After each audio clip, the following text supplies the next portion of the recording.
Un exemple plus précis. On a déjà vu dans la série Héritage la grâce. La Bible dit le Dieu de toute grâce.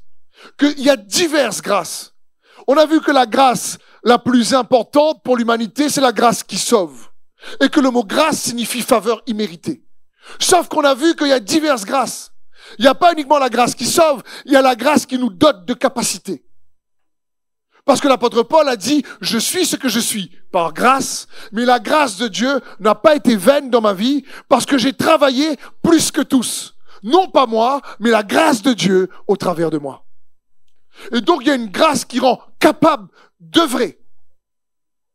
Et on a vu ensemble que donc la grâce, elle est imméritée, oui, mais la grâce, elle peut aussi être fructifiée par notre capacité réellement à la rendre plus fructueuse. Elle se mérite pas, mais elle se fructifie. Comme la Bible dit pour Jésus, quand il était petit, qu'il grandissait en sagesse, en stature et en grâce. C'est-à-dire en faveur. Un exemple de cela, on le voit bien dans Proverbes 13, 14. Écoutez ces magnifiques versets. La Bible dit, l'enseignement du sage est une fontaine de vie. Il fait éviter les pièges de la mort. Verset 15. Une raison saine procure la faveur, mais le chemin des traites est rude. Aïe, aïe, aïe. Je vais reformuler le verset 15 pour vous. Puissiez bien comprendre qu'est-ce que ça signifie, une raison saine procure la faveur. Vous savez, ça signifie quoi? Écoute bien ceci. Une bonne compréhension des voies de Dieu active la faveur. Mais ceux qui transgressent ces voies empruntent des voies difficiles et rudes. Les deux sont sauvés. T'en as un qui comprend les voies de Dieu et il active la faveur dans sa vie, beaucoup plus. T'en as un autre qui est sauvé, il transgresse tout le temps. Il attire sur lui que des galères et des vies de défaite constamment. C'est tout. Parce que pour que la faveur soit productive, le verset dit, il faut une bonne compréhension des voies de Dieu. Amen. C'est dans ce sens. Donc, recherchez premièrement le royaume, c'est-à-dire la victoire, l'autorité, la puissance. Il faut donc comprendre la justice qu'il active pour que ce qu'on a besoin nous soit donné, attiré à nous. C'est dans ce sens. Quel que soit le défi. Et chaque fois qu'on a besoin de restauration, qu'on a besoin de faveur, qu'on a besoin... Mon frère et ma sœur, Dieu désire que nous puissions grandir de gloire en gloire. Il désire que nous puissions aller de victoire en victoire. De paix en paix, de grâce en grâce. Toujours. Dieu dit pas, bon, ben c'est fini, vous avez assez grandi spirituellement, vous êtes stagné maintenant. C'est pas ça. C'est pas ce qu'il veut. Il veut qu'on progresse. Il veut qu'on avance. Et s'il y a bien quelque chose qu'on doit chercher, c'est de comprendre la justice du royaume de Dieu. Je vais essayer d'illustrer ça en comprenant quel est quelque part le voyage d'un homme qui devient chrétien. Et est-ce que donc Cédric, Jean-Pierre, David, vous pouvez venir s'il vous plaît. Cédric, si tu peux venir mon frère. Jean-Pierre et David, vous pouvez vous mettre derrière moi, juste tous les trois. Si on peut mettre c'est la caméra. Ils sont un peu plus grands que moi, pas trop, mais... Est-ce qu'on vous voit bien? Si vous pouvez vous mettre là. Regarde, vous n'avez pas dedans. Oh, allez, génial. On va essayer d'illustrer un principe. Ce principe-là, comment gagner en justice pour expérimenter les victoires et arriver à être un enfant de Dieu qui devient de plus en plus victorieux. Et n'oubliez pas, la victoire commence toujours à l'intérieur. Parfois, peut-être qu'il n'y a pas eu de changement extérieur, mais à l'intérieur, tu es déjà dans la paix, tu es déjà vraiment dans la joie, malgré que l'extérieur n'a pas encore changé. Comprends, la victoire commence toujours à l'intérieur. C'est important de comprendre ça. Par exemple, tu perds un être cher, tu pries pour qu'il ressuscite, et il ne ressuscite pas. Et il ne revient pas. Dieu l'a pris avec lui, par exemple. Et il faut maintenant avoir la victoire sur le deuil. Ça n'a peut-être pas changé l'extérieur, mais tu est capable d'avoir la victoire sur le deuil à l'intérieur par Jésus-Christ. Vous me suivez? Alors, David, Cédric et Jean-Pierre illustrent le voyage d'un homme qui devient chrétien. Bon, ils se sont placés comme ça, on va commencer par David. David, en fin de compte, c'est fictif, c'est pas vrai. Hein. David, c'est le non-chrétien. C'est le non-croyant. C'est-à-dire, pour l'instant, et on arrive tous sur terre comme David.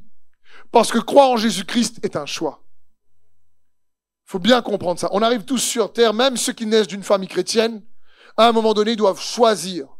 Même mes enfants, en tant que pasteur, je ne peux pas les obliger de recevoir Christ dans leur cœur. Ils doivent choisir. Donc, David, représente les hommes qui naissent sur terre, pécheurs et qui ont besoin d'un sauveur, Jésus-Christ. Mais, il faut bien comprendre, David, donc, est le non-croyant, Cédric est le croyant, Jean-Pierre est le plus que vainqueur. Amen. Alléluia. Pour passer de David à Cédric, non-croyant à croyant, il faut croire que Jésus est Seigneur. Il faut bien comprendre. Il ne faut pas croire dans son cœur que Jésus est un bon gars. Il ne faut pas croire dans son cœur que Jésus est un faiseur de miracles. Il ne faut pas croire dans son cœur que Jésus est réellement le petit bébé dans la crèche. Il ne faut pas croire dans son cœur que c'est un guérisseur. Il ne faut pas croire dans son cœur que c'est un prophète. Il faut croire dans son cœur que Jésus est Seigneur.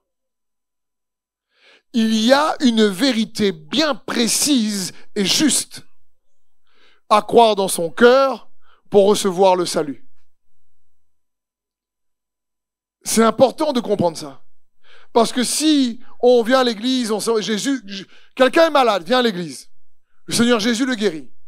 Les frères et sœurs l'aiment. Il vient à l'église parce qu'il aime bien les frères et sœurs, il sent l'amour, il a été guéri, il remercie le Seigneur. Mais dans son cœur, il ne croit pas que Jésus est Seigneur. Il ne comprend pas ça veut dire quoi. La nouvelle naissance, il ne l'a pas expérimenté encore. Parce que non seulement il faut croire dans son cœur que Jésus est Seigneur, mais il faut déclarer de sa bouche qu'il est ressuscité des morts. Ça signifie que le non-croyant, pour devenir croyant chrétien, croit que Jésus est Seigneur et qu'il a triomphé de la mort. C'est qu'il est conscient qu'en fin de compte, lorsqu'on va fermer les yeux un jour, c'est qu'on va les ouvrir automatiquement dans une autre réalité. En un clin d'œil. Il sait que le Seigneur est vivant. Il sait qu'il est ressuscité des morts. Il sait qu'il y a un après. Et il sait que le royaume de Dieu est bien réel. Il sait que le Saint-Esprit lui a été donné comme un acompte des biens à venir. C'est-à-dire comme réellement un avant-goût du futur qu'on va expérimenter en Christ Jésus. Et c'est à ce moment-là qu'il passe d'un non-croyant à un croyant. Mais là, ce n'est que le début. C'est que le commencement de l'histoire. À partir de là, les choses vont changer. Je vais lire quand même le verset qui parle de cette vérité exacte, Jésus Seigneur. C'est dans Romains 10, verset 9. Si tu confesses de ta bouche le Seigneur Jésus, si tu crois dans ton cœur que Dieu l'a ressuscité des morts, tu seras sauvé. Car c'est en croyant du cœur qu'on parvient à la justice. Et c'est en confessant de la bouche qu'on parvient au salut. C'est très intéressant, puissant ce verset. Parce qu'une fois qu'on devient croyant, qu'est-ce qui se passe? On est une nouvelle créature, nous dit la parole de Dieu. On a reçu ce que je vous ai dit, on va revoir dans cette série, le don de la justice. Ça signifie que maintenant, je suis revêtu de la justice de Christ, nous dit la parole de Dieu. Que Jésus a été fait pécheur pour que nous puissions devenir en lui justice de Dieu. À ce moment-là, j'ai accès à la présence de Dieu parce que Dieu me voit lavé par le sang de Jésus. Il s'est fait pécheur pour que je sois juste. Et comme j'ai posé la question tout à l'heure au premier culte, d'après toi ici, ta justice, elle est plus ou moins que celle de Jésus? Qui dit que ta justice est moins que celle de Jésus ici? Ta justice est pareille? Pas pareil? C'est quoi? C'est pour ça qu'on va bien revoir ensemble le don de justice. C'est pas ta justice, c'est celle de Jésus dont tu es revêtu. Donc c'est la même justice que celle de Jésus. C'est pas la tienne. C'est un don. Mais à ceux qui ont reçu l'abondance de la grâce et le don de la justice, cela règne. Quand Dieu te regarde, il voit Jésus en toi. Il te voit revêtu de Christ. Parce que personne ne peut être juste, nous dit la parole de Dieu, par ses propres œuvres. Amen, frères et sœurs. Donc, et c'est ça le don de justice. Parce que si on croit qu'on est juste parce on s'est bien comporté, on est gentil, on n'a pas compris. Parce que tu sais quoi? Quand on est un non-croyant, on peut faire beaucoup de choses bonnes. Et pourtant, ne pas être sauvé. Quand on devient un croyant, des fois on ne change pas trop. On peut faire des choses bonnes et beaucoup de moins bonnes. Mais ce n'est pas ce qu'on fait qui nous sauve. C'est le juste vivra par la foi. La Bible dit que celui qui est sauvé par la foi, afin que ce soit par grâce, afin que personne ne se vante, pour qu'on puisse vanter uniquement Jésus-Christ et ce qu'il a accompli. Mais maintenant, c'est parce qu'on a reçu le don de justice en cadeau qu'il faut qu'on se comporte de manière juste. Dans l'Ancien Testament, les œuvres de la loi, il fallait faire des actions justes pour devenir juste. Mais personne n'y est arrivé parce qu'une mauvaise action te rendait coupable. Dans le Nouveau Testament, Jésus nous a rendus justes. C'est pour ça que nous devons faire des actions justes. Me suivez-vous? On va revoir ça, vous inquiétez pas, dans cette série-là. Mais donc, il y a le non-croyant qui reçoit Jésus en tant que Seigneur, qui sait qu'il est ressuscité, il devient croyant. Le problème, c'est que si le croyant ici reste ignorant, il comprend pas la parole de Dieu, il se nourrit pas de la parole de Dieu, il est là, il fait « je suis sauvé », c'est cool, il vient plus vers Dieu dès qu'il gagne un coup de con, dès que c'est dur, comme on dit, ah, c'est compliqué, ah Jésus, je suis là. C'est la vie de victoire, tu n'arrives pas plus que vainqueur par l'ignorance. L'ignorance va laisser l'avantage à Satan. Parce que la Bible dit dans 1 Timothée 2,4 que Dieu veut que tous les hommes soient sauvés et parviennent à la connaissance de la vérité. Dieu veut que tous les hommes soient sauvés et qu'une fois qu'ils sont sauvés, il y a encore du travail. C'est que tous parviennent à la connaissance de la vérité. Cette vérité qu'on a vue tout à l'heure qui libère par l'expérience. Parce que si on reste ignorant, la parole de Dieu dit qu'on reste un bébé spirituel, un enfant. Galates 4, verset 1 nous dit ceci. Illustrons ce que je veux dire. Aussi longtemps que l'héritier est un enfant, on avait déjà lu ce verset, il ne se distingue en rien d'un esclave, bien qu'il soit le propriétaire de tout le patrimoine. C'est-à-dire, si le croyant, c'est pas qu'il peut être un plus que vainqueur. Si on lui dit, écoute, être croyant, la vie est dure en enfant. Tu as galéré, porte ta croix. Croix les lourdes, ça pèse, ça t'écrase à où là. Je veux dire, là, tu verras. Mais Jésus est bon, hein, Mao, hein.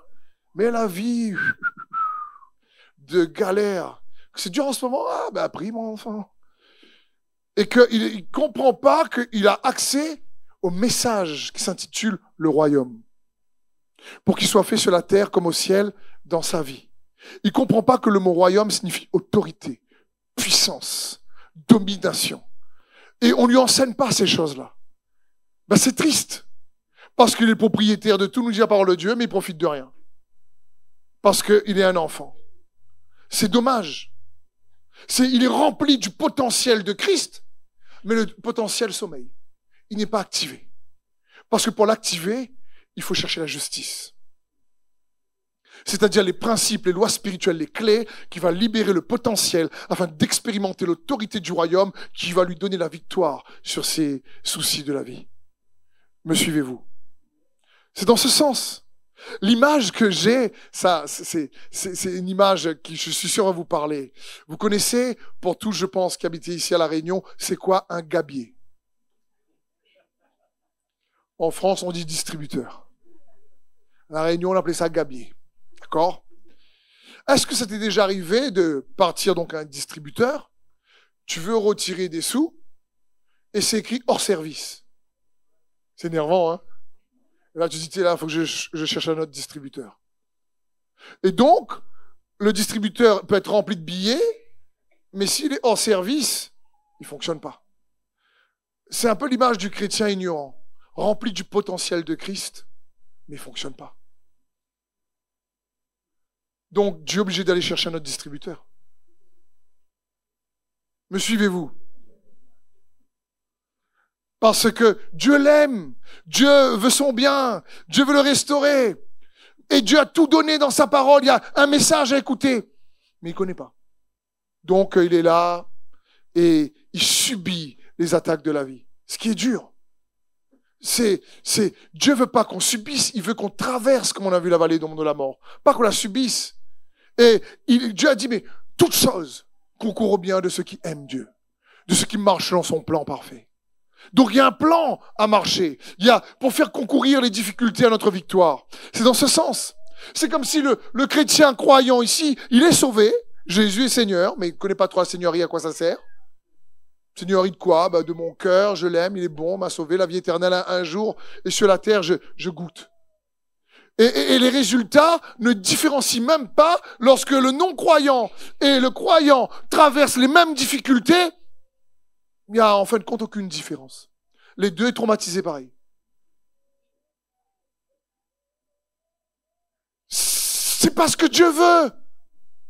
On est plus que vainqueurs. C'est magnifique ça. Mais il faut bien comprendre que Dieu veut plus que ça. Il veut que tu l'expérimentes, pas que tu chantes uniquement. Pas juste qu'on chante la victoire. Il veut pas juste qu'en lui on est plus que vainqueurs. C'est bien de chanter, il veut qu'on le vive. Pour devenir, comme ici, Jean-Pierre, un croyant plus que vainqueur. C'est-à-dire, ici, le croyant comprend que dès qu'il est passé de là à là, il va devoir recevoir le lait de la parole. C'est inévitable. Pour que son esprit comprenne comment Dieu pense totalement de manière différente des hommes. Et sa vérité est incroyable et bonne, riche en espérance, en amour. Et ici, il doit être aussi, pas uniquement introduit à la parole, il doit être introduit au ministère du Saint-Esprit. Parce que la lettre tue, mais c'est l'esprit qui vivifie.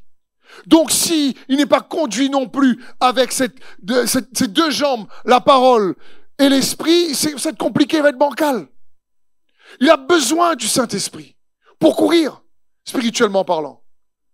Donc il est ici introduit à la parole, il est ici introduit au Saint-Esprit, mais pas que. Il a besoin aussi des ministères de la parole. Parce que c'est la stratégie que Dieu a donnée pour équiper les saints.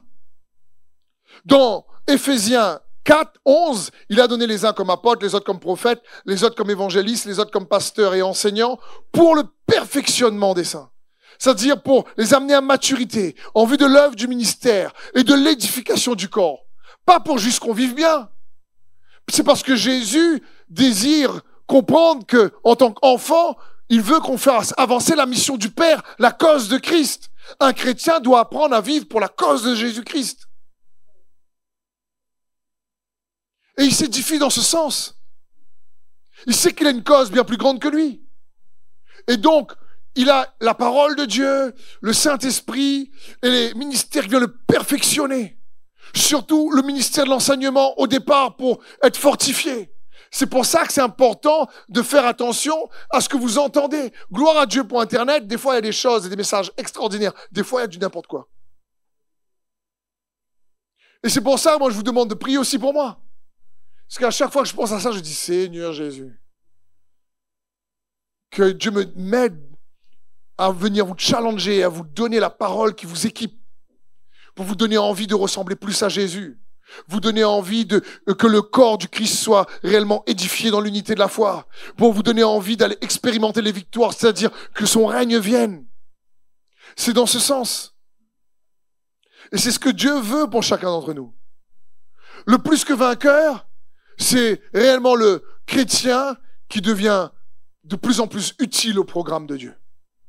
Parce que ici, il a bien été nourri. Il a découvert en cherchant les principes de justice. Il a mis en pratique, et qu'est-ce qui s'est passé? Il a expérimenté la victoire que la justice apporte. Un problème, une victoire. 2 problèmes, 2 victoires. 3 problèmes, 3 victoires. Et donc, il est en train de connaître Dieu personnellement par l'intervention de Dieu unique dans sa propre histoire. Me suivez-vous? Et donc, il est en train de se dire, wow, et là, lui ici, il est confiant. Il est en train de te dire, ça marche. Il est en train de te dire, mais la foi, ça marche grave. Et cette capacité à croire, il est en train de la développer et l'affermir de plus en plus. Parce qu'il a compris il devient, et donc il commence à triompher. Il commence à être un vainqueur. Il comprend qu'il expérimente de manière de plus en plus constante l'efficacité de la parole de Dieu. Sa mentalité change. Quand cette fois-ci, alors que quand il était là, il traversait des difficultés compliquées, trahison, rejet. Il restait dans la peur, l'angoisse, dans une mentalité de victime. Là, Dieu a fait un travail. Cette fois-ci, les mêmes épreuves arrivent. Pas affecté. Parce que c'est le processus de 1 Pierre 5,10. Le Dieu de toute grâce, après que vous ayez souffert pendant peu de temps, vous restaurera, vous affermira, vous fortifiera et vous rendra inébranlable. C'est-à-dire, ce qui t'a ébranlé là, ne t'ébranle plus ici. Oui ou non? Sinon, le travail n'est pas effectif. Sinon, la vérité restait théorique. Mais quand la vérité est devenue, a activé une juste rétribution, c'est-à-dire, tu as expérimenté sa justice par la pratique et la découverte de la vérité que tu as reçue, alors tu expérimentes cette victoire et tu comprends ce que Paul dit. Mais par lui, nous sommes plus que vainqueurs par celui qui nous a aimés. Amen. Merci mes frères. Est-ce qu'on peut les encourager? Et comprenons bien, quand on parle de justice, c'est un message central. Si on parle en général de guérison, de prophétie, tout le monde est content, tout le monde veut y aller. Mais je vais te dire, la guérison, le prophétique, tout ce que tu veux, est activé par sa justice. Dieu a dit chercher premièrement son royaume et sa justice. C'est la justice du royaume qui va activer les autres choses. Il y a des clés, des lois, des principes qui sont à l'origine, qui vont réellement te permettre de récolter la victoire que tu attends, parce que tu as semé ce qu'il faut. Écoutez bien ce passage de Hébreux 5 à partir du verset 11 à 14. La Bible dit, nous avons beaucoup à dire là-dessus et des choses difficiles à expliquer parce que vous êtes devenus lents à comprendre. Bon, Paul parle aux autres là. Hein. Et il dit ici, vous en effet, qui depuis longtemps devriez être des maîtres, vous avez encore besoin qu'on vous enseigne les premiers rudiments des oracles de Dieu. Vous êtes venus à avoir besoin de lait et non de nourriture solide.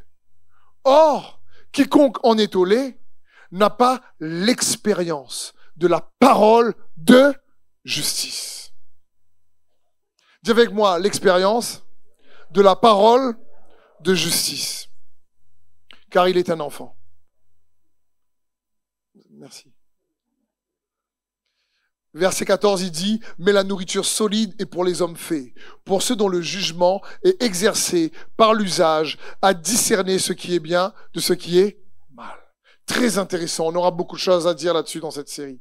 Mais ici, l'apôtre qui a écrit l'épître aux Hébreux nous dit, attention, celui qui grandit pas, c'est celui qui n'a pas fait l'expérience de la parole de justice. La parole de vérité, lorsqu'elle est pratiquée, expérimentée par les victoires de Dieu, devient la parole de justice. Pourquoi? Parce que c'est la vérité qu'on a activée ou pratiquée qui va attirer une rétribution juste ou pas. Est-ce que vous me suivez bien? Et il parle ici de la parole de justice. Là, l'auteur ici est en train de dire aux chrétiens, et il s'adresse à nous, il est en train de dire, je veux pas que vous restez juste des enfants spirituels qui subissent tout le temps les difficultés de la vie. Il est en train de dire, non, je veux que vous expérimentez la parole de justice. Que vous comprenez que sa justice va vous donner la victoire. Qu'un couple réellement sur le bord du divorce peut devenir un couple fort. Par exemple, lorsqu'on pratique la parole de Dieu, il ne suffit pas de venir à l'église. C'est dans ce sens. Un passé détruit, qui a été en ruine, Dieu est capable de te donner un futur merveilleux. Parce qu'il est capable. Écoutez, Hébreux 5, cette fois-ci, traduite de version anglaise, parce que je trouve que la manière dont c'est ici partagé, c'est très riche aussi. Hébreux 5, verset 11, la Bible dit « J'ai encore beaucoup de choses à dire à ce sujet, mais il est difficile de vous les faire comprendre, puisque vous avez pris cette mauvaise habitude de ne pas écouter. À ce stade, vous devriez être vous-même des enseignants. Mais ici, je trouve que vous avez besoin de quelqu'un pour s'asseoir avec vous et revoir les bases sur Dieu en repartant de la case départ. Monopoly. Car tout enfant spirituel qui vit de lait, écoutez bien ceci, n'est pas encore pénétré par la révélation de la justice. Juste magnifique. Mais tout enfant spirituel qui n'a pas encore maturé, c'est qu'il n'a pas compris. Je suis en train de prêcher sur la justice, il regarde, il dit, bon, ça me comprend pas. C'est qu'il n'a pas encore été pénétré par la révélation de la justice. C'est juste magnifique. Mais la nourriture solide, et pour les hommes ou femmes, bien sûr, matures, dont les sens spirituels perçoivent les choses célestes. Ils ont été correctement formés pour discerner ce qui est juste. Tout de suite, il y a, par la pratique de la victoire de Dieu, entre le plus que vainqueur, sa mentalité, sa foi, sa perception, sa connaissance, son expérience de Dieu, l'a transformé à l'image de plus en plus de Jésus-Christ. La Bible dit dans 2 Corinthiens 3, « Mais nous sommes transformés en la même image de gloire en gloire, comme par le Seigneur l'Esprit. » Donc, automatiquement, il n'a plus la même perception lorsqu'il y a des difficultés que lorsqu'il était un non-croyant. La parole de Dieu est venue le libérer d'erreurs, de mensonges. Il sait maintenant, il discerne les choses célestes, il discerne les choses spirituelles. Il a une capacité à prendre des décisions beaucoup plus justes et sages pour activer plus rapidement les victoires de Christ dans sa vie. Me suivez-vous? Et c'est ce que Dieu désire que nous puissions comprendre. Matthieu 23, 23, Jésus dit « Malheur à vous, spécialistes de la loi et pharisiens hypocrites, vous vous acquittez scrupuleusement de la dîme sur la menthe, de l'anis et le cumin, et vous laissez de côté ce qu'il y a de plus important dans la loi, c'est-à-dire la justice, la bonté et la fidélité. Voilà ce qu'il fallait pratiquer sans négliger le reste. » En train de dire, écoutez, le plus important, c'est de comprendre comment activer ce qui est juste. Parce que dès qu'on active ce qui est juste, ta victoire ne va pas tarder. Ça signifie que tu vas automatiquement activer, tu vas faire, tu sais quoi? Quand quelqu'un active la justice de Dieu, Dieu lui-même va faire pression sur ces circonstances pour que sa rétribution arrive. Parce que le royaume de Dieu est composé d'un système de compensation très juste. Parce que Dieu est un juste juge. Et donc, quand on réalise ça, tu sais que tu dors tranquille. Tu dors pas bien le soir, dors tranquille ce soir au nom de Jésus. Parce que tu sais que tu peux dormir tranquille. Parce qu'il est très juste. Et la Bible dit que tu comprends les voies de plus en plus de Dieu, tu actives sa faveur. Tu arrêtes de dire non, je vais pas arriver. Tu vas y arriver. Parce que la justice du royaume est une justice non seulement bien différente de celle du monde, mais en général, c'est une justice qui surpasse, nous dit la parole de Dieu. Écoutez bien ce que Jésus dit dans Matthieu 5, 21. Il va dire ceci. Car je vous le dis, si votre justice ne surpasse pas celle des scribes et des pharisiens, vous ne rentrerez point dans le royaume des cieux. Les scribes et les pharisiens représentent les pasteurs de l'époque. Vous pouvez prier pour les pasteurs. Faut bien comprendre. Hein. C'est-à-dire, il est en train de dire ceux qui ont la parole, mais il n'y a pas la vie de l'esprit.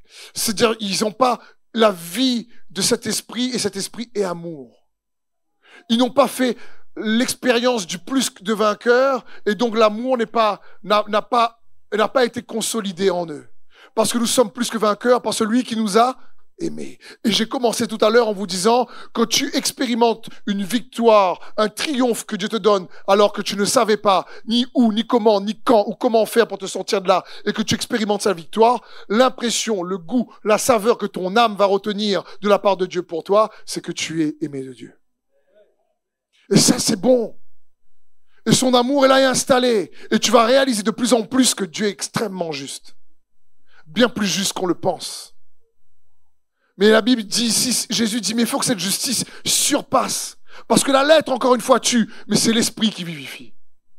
Et j'ai écrit un livre que je vais sortir dans quelques mois par la grâce de Dieu, qui s'appelle La justice de l'amour. Parce qu'on va voir la justice supérieure, celle de Dieu, c'est une justice activée par l'expérience d'un Dieu aimant. Et qui vient réellement changer notre perception de nos situations. Parce que quand quelqu'un aime beaucoup, tu sais, c'est très difficile de rendre la vie de quelqu'un qui aime beaucoup compliquée.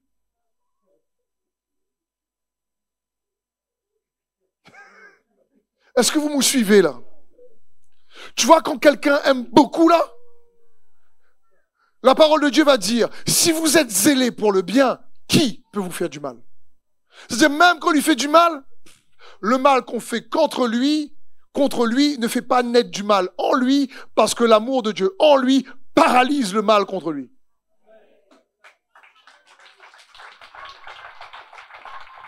Et c'est ce que Dieu veut. C'est ce que Dieu veut qu'on expérimente.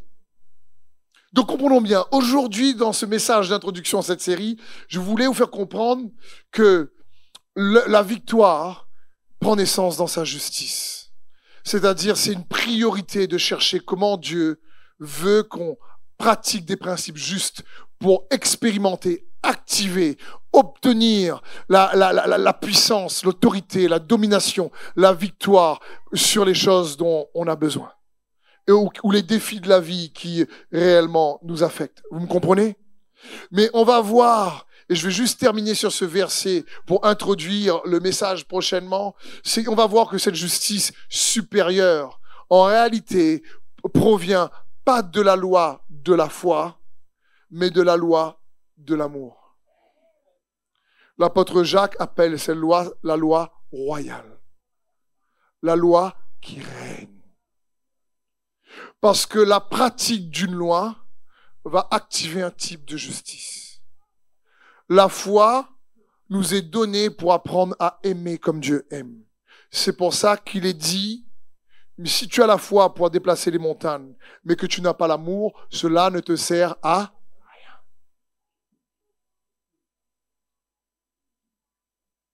Et on va voir comment la justice va nous permettre de prendre des décisions, de mieux comprendre ce que Dieu a pour nous, pour activer et obtenir plus de victoires, parce que c'est une justice qui surpasse. Dans Philippiens 1:9, magnifique verset, je vais le lire, mais c'est pour introduire la fois prochaine. La Bible dit, « Voici donc ma prière, que votre amour s'épanouisse et que vous aimiez non seulement beaucoup, mais de manière juste. » Parce que l'amour de Dieu est très pertinent et juste. Apprenez à aimer de manière appropriée. Vous devez utiliser votre tête et tester vos sentiments pour que votre amour soit sincère et intelligent et non juste un jaillissement sentimental. Vivez une vie d'amoureux, réfléchi et exemplaire. Une vie dont Jésus sera fier, abondante en fruits pour votre âme, rendant Jésus-Christ attrayant pour tous, impliquant chacun dans la gloire et la louange de Dieu. Pas de verset. Verset de déchire. Et on va voir, frères et sœurs, que quand quelqu'un grandit, un plus que vainqueur est quelqu'un qui aime beaucoup. Donc c'est pour ça, c'est l'amour de Dieu qui le rend plus que vainqueur. Il a compris que la justice de la loi, à force de la pratiquer, lui permet de pardonner plus rapidement, d'aimer plus rapidement, d'aimer de manière juste et sincère. Il fait attention aux relations, il comprend, il pardonne à son ennemi, mais il ne mange pas avec. C'est-à-dire, il aime, mais il comprend qu'il ne va pas rester avec quelqu'un qui veut le taper tout le temps. Il n'est pas idiot non plus. Il lui apprend à aimer de manière juste. Vous comprenez? Et il est lucide. Comme ce verset dit, mais aimez en utilisant votre tête. J'aime bien. C'est dans ce sens. Pas juste un chrétien qui aime tellement, qui est tellement naïf, qui se fait avoir tout le temps. Et tout le temps, il y a un coup de bâton. C'est parce que Dieu veut. Et c'est pour ça qu'il nous faut chercher la justice.